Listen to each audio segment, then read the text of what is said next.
So different view of Woody Bay today from up on the eastern cliff above the bay. We're going to walk up along the coastal path that takes us into Ventnor. But from up here on the cliff we can actually see a better view of those channels in the middle of the bay.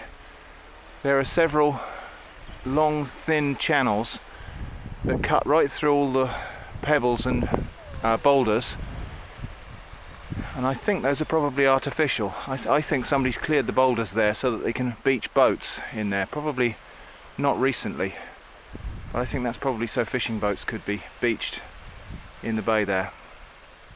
While we're up here, let's just have a look at a plant that we haven't looked at before. This is called knapweed, relative of cornflowers. It's in the daisy family, and it has these thistle-like flowers, although the plant is not spiny like a thistle. Very much loved by bees, and in this case a hoverfly here.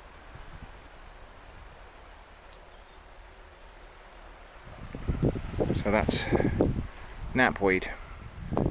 Got a seat here placed by the Undercliff Society, 1992. Got to say, I do appreciate people putting benches here so that I can have a sit down, catch my breath and enjoy the view. And what a lovely view it is today. The sea is beautifully calm, crystal clear. We can see out there for quite some distance, and there's shallow sands out there. Do you know what, I bet there's flatfish to be caught out there and all kinds of things.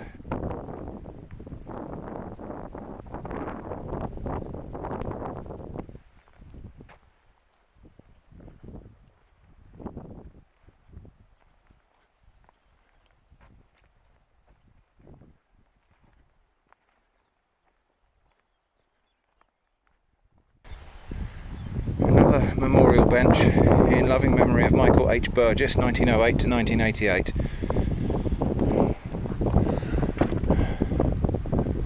I do think it's a lovely thing to do, actually, to put a bench here in memory of someone who perhaps loved this particular bit of countryside.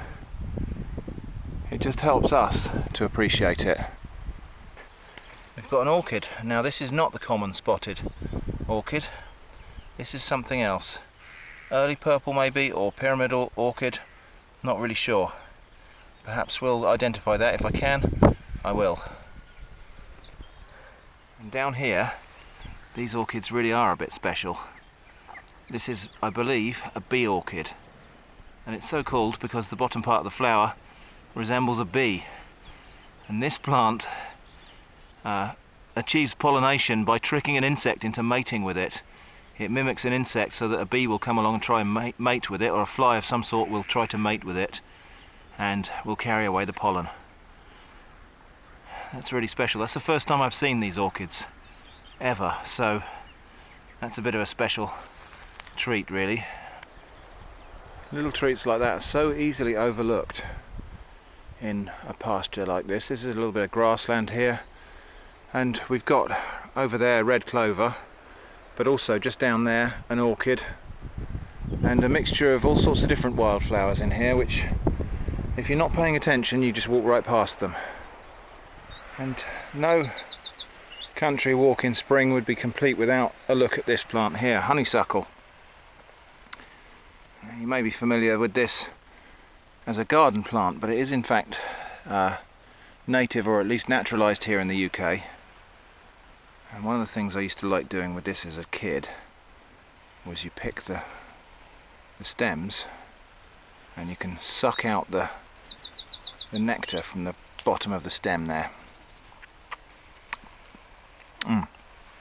Tiny little bit of sweetness. Another little bay here, a bit more of a beach on this one, but again in that central part there the stones have been cleared, and I think that is for beaching boats. I don't know, it might be natural, but it seems unlikely that some regular feature like that would exist in the middle of these coves and not be man-made. So this is our destination today, Steephill Cove. Not accessible by road. I believe what we're seeing here vindicates my theory that the other coves we saw were cleared in the middle for boats to access. You can see it very clearly here. They've made a bit of a slipway and there are boats moored out there, but also there's an area of beach where the boats could be dragged up. So this is what we came here for today, which is the crab shed, which sells crab pasties that are kind of world famous. So I'm hoping to get hold of one of those today.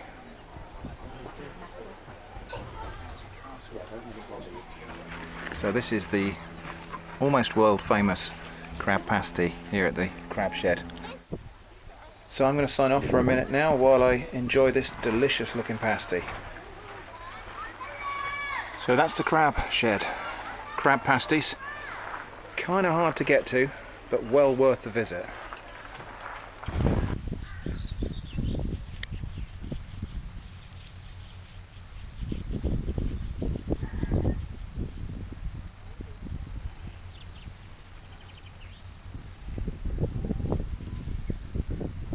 So this is the route in and out of Steephill Cove. Steep hill is about the right word for it. So on our way back from Steephill Cove, we come to the back of Ventnor Botanic Gardens, which I'll cover in another video. We're going for a revisit today because they do a deal where if you keep your tickets from the first entry you can come back again within 7 days.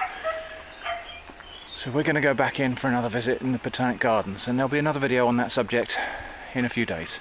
This little butterfly here is, I believe, called the pearl-bordered fritillary. Quite rare.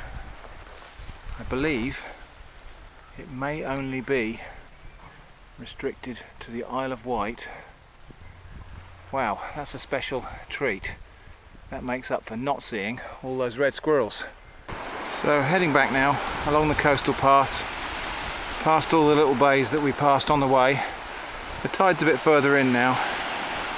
The sea does look lovely, doesn't it? So let's just recap our little coastal walk here.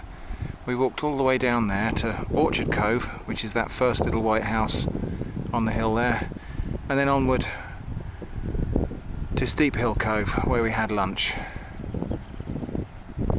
It's a lovely day, we're nearly home now, so we're just going to walk the last little bit down here back to our holiday cottage.